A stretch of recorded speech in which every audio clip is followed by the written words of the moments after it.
хуан педро тӯли ҳаёташ бо фарбеҳӣ мубориза бурдааст. мушкилиҳое дар синни 17-солагиаш баъди ҷароҳате ба маротиб бештар шуд.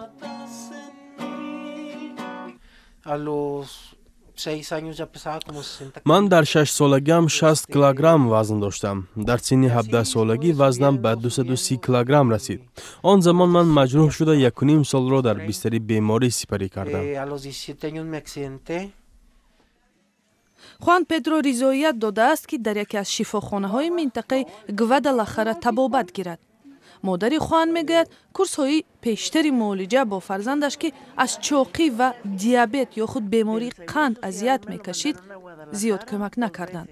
худи хуан орзу дорад ки саломатиашро барқарор намуда ҳар рӯз имкон дошта бошад дар кӯчаҳо сайру гашт ва мошинсаворӣ кунад, вале марде ки гуфта мешавад чоқтарин инсони рӯи олам аст, дар рӯбарӯи як барномаи ҷиддии муолиҷа қарор дорад.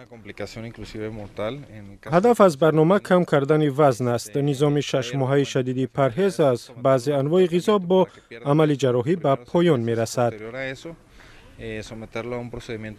бар пояи омори созмони ҷаҳонии беҳдошт дар Мексика 35% аҳолии калонсол аз фарбеҳӣ азият мекашанд.